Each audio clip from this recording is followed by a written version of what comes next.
भूकमारी आहे, अनएम्प्लॉयमेंट आहे, पैशाची कमतरता आहे, व्यापार नाही, नोटबंदी होते मध्यंतरी, कुठं डिझेल संपत, कुठं पेट्रोल संपत. तर या संकटांना आपण घाबरून जायचं नाही आणि त्यांचा सामना करायचा. जेव्हा तुम्ही स्वतःला त्या संकटांपासून त्या ठिकाणी त्यांच्यावर मात करण्याची ताकद ठेवता, असं म्हटलं जातं की गॉड हेल्प्स देम हु हेल्प्स देमसेल्फ. म्हणून स्वतःमध्ये एक अशा पद्धतीची जिद्द तयार करा की जीवनाच्या पटलावर येणारा कोणतंही संकट त्या ठिकाणी तुम्ही सहज पादाक्रांत केलं पाहिजे. फक्त मान हलवू नका. आणि हे करत असताना तुम्हाला अपयश येणारच आहे, तुम्ही पडणारच आहात. परंतु एका कवीनं फार सुंदर म्हटलंय, गिरना भी अच्छा है औकात का पता चलता है, बढ़ते हैं जब हाथ उठाने को तो अपनों का पता चलता है. वो लोग सच्चे होते हैं जिन्हें गुस्सा आता है, झूठों को अक्सर मैंने मुस्कुराते हुए देखा है.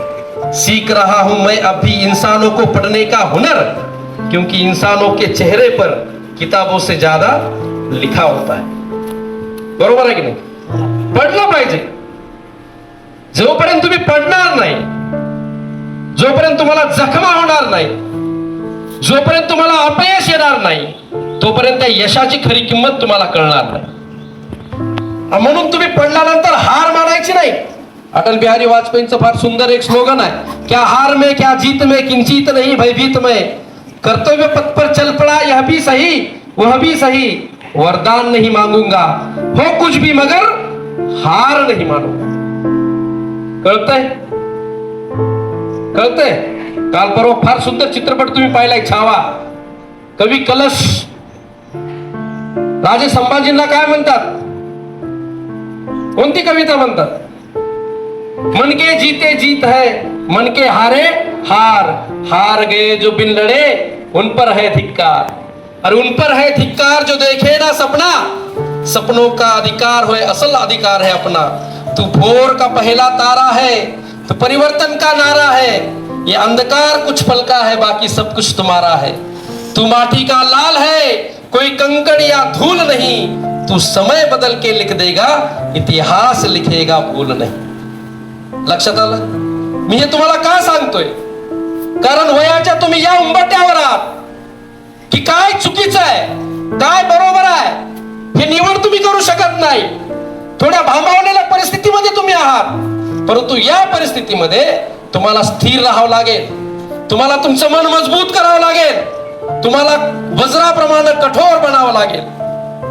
अरे अगम अगाध सिंधु है, संघर्षों का पार नहीं, किंतु मझधारा में डूबना साहस को कभी स्वीकार नहीं. निर्वाण के इस युग में चरित्र निर्माण ना भूले, स्वार्थ साधना की आंधी में वसुधा का कल्याण ना भूले. तुम्ही या वसुंधरेचं कल्याण विसरायचं नाही. शेवटी तुमचा एक मोटो आहे, तुमचं एक ध्येय आहे, आणि हे करत असताना तुम्हाला तुम्ही कोण आहात, तुमचं स्व काय आहे याची अनुभूती होणं अत्यंत आवश्यक आहे. हु आय एम हा प्रश्न तुम्ही स्वतःला विचारला पाहिजे, आणि तरच तुम्ही शत्रू इथं कॅम्प फायर करणार, फूड कोर्ट करणार, विविध ऍक्टिव्हिटी मध्ये रांगोळ्या करणार, परंतु त्याचा सो मोटो काय, टार्गेट काय? तर कमीत कमी इथून जाण्यापूर्वी जर तुम्हाला कळालं किंवा तुमच्या चांगल्या गुणांमध्ये एक दोन गुण जर वाढले, तर खऱ्या अर्थानं उषा मॅडम हे शिबिर त्या ठिकाणी सक्सेस झालं असं आपण म्हणू. अन्यथा हे सक्सेस झालं नाही असं मी म्हणणार आहे. परंतु या व्यासपीठावर, तुमच्या या व्यासपीठावर जे चांगलं आहे, ज्ञानेश्वरांनी फार सुंदर म्हटलंय, जरी न्यूनते पुरते सराल ते, जे जे चांगलं आहे ते घ्या. ठीक आहे? थोड्या हळकुंडाने पिवळे होऊ नका. थोडं आपल्याला अचिव्हमेंट झाली, आजकाल काय होतं विद्यार्थी दशेमध्ये, थोडं यश आलं तर आपण लगेच भुरळून जातो. तर ते यश पचवायला शिका. संत तुकारामांनी फार सुंदर सांगितलंय, ढेक नासी बाज गड उतार चढ केवढे ते. ढेकणाला काय वाटतं, हे बाज आहे ना, हेच गड चढल्यासारखं वाटतंय. पण जीवनाच्या उंबरठ्यावर विद्यार्थी मित्रांनो फार चढ उतार आहेत. वि.स. खांडेकरांचं फार सुंदर वाक्य आहे की जीवनाबद्दल लक्ष देऊन ऐका. अमृतवेल या कादंबरीत त्यांनी लिहिलंय, भग्न स्वप्नांच्या तुकड्यांना कवटाळून बसण्यासाठी मनुष्य जन्माला आलेल्या नाशिवंत प्राण्याला भूतकाळाच्या साखळदंडामध्ये बांधून ठेवता येत नाही, तर भविष्याची गरुड झेप त्याच्या समोर असते.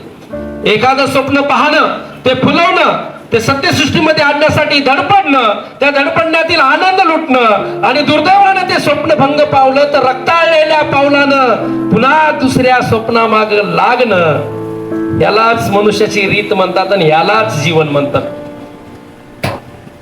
या अडचणी तुम्हाला भरपूर येणार आहे जीवनाच्या उंबरठ्यावर. आज तर तुम्ही बॅचलर आहात, पुन्हा उद्या चलून तुमचं लग्न होईल, तुमचे सवंगडी येतील, खूप ऑब्स्टॅकल आहेत. परंतु त्या प्रत्येक ऑब्स्टॅकल वरती त्या ठिकाणी तुम्ही तुमचे दोन्ही पाय रोवून त्या ठिकाणी उभे राहा. या संकटांचा सामना करा. Not only for roaring and ranging. आयुष्य फार सुंदर आहे, फार मोठं आहे. इथून तुमचं करिअर आहे. कोण डॉक्टर होईल, कोण इंजिनियर होईल, कोणी विविध क्षेत्रामध्ये त्या ठिकाणी जाण्याचा प्रयत्न करेल. तर मी तुम्हाला प्रामाणिकतेने सांगतो की हे जे बाळकडू आहे, या स्काउटिंग मध्ये जे तुम्हाला मिळतं, हे बाळकडू जीवनाच्या कोणत्याही संकटाला तुम्ही आरामात सामोरे जाल एवढं परिपक्व करणारं निश्चितच आहे, याचा मला अभिमान आहे. अरे संकट येतात, बाधाएं आती है आए, घिरे प्रलय की घोर घटाए, पांव के नीचे अंगारे, सिर पर बरसे यदि ज्वालाएं, निज आंखों में जलते जलते आग लगाकर चलना होगा, कदम मिलाकर चलना होगा, हमें कदम मिलाकर चलना होगा. खूप सांगावं असं वाटतोय, कारण मला आज असं वाटतं की तुमच्यामध्ये मी स्वतःला पाहतोय. लक्षात घ्या, आज मला ते दिवस आठवतात की ज्या गुरुजनांनी आम्हाला मार्गदर्शन केलं, म्हणून आम्ही हे अंतर, तुम्हाला दिसणारं 4 पावलाचं अंतर दिसतंय, परंतु हे 4 पावलांचं अंतर नाही. या वाटेवरती आम्ही कित्येक काट्यांना सर केलंय, कित्येक डोंगरांना सर केलंय, कित्येक पहाडांना त्या ठिकाणी डरकाळ्या फोडल्या त्याच्या समोर, आणि म्हणून हे अंतर कमी झालंय आणि आम्ही या व्यासपीठापर्यंत पोहोचलो. मित्रांनो, भविष्यात देखील तुम्हाला मी या शिबिराचा एक शिबिर प्रमुख म्हणून माझ्या या वक्तव्याचं, माझ्या या मनोगताचा जर तुमच्या जीवनामध्ये खरोखरच 0.5 जरी % फरक पडला तर खऱ्या अर्थानं मी स्वतःला समाधानी समजेन.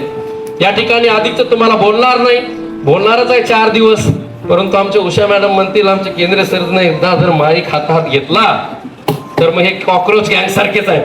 असो, पुन्हा एकदा मनपूर्वक स्वागत करतो. शिबिराचे थोडक्यात नियम आहेत. मी तुम्हाला एकदम एवढं सांगितलंय, आता ते नियम कशात सांगायला बसू, तुम्हाला कळालं असेलच की कोणत्या बाबी करायच्या. ते कप बुलबुल असतं तर वेगळी गोष्ट आहे की बाबा मुलांनो घडी तोंडावर बोट असते आणि त्याचे जे मार्गदर्शक संचालक असतात तेच उभे होते आणि हे निरंतर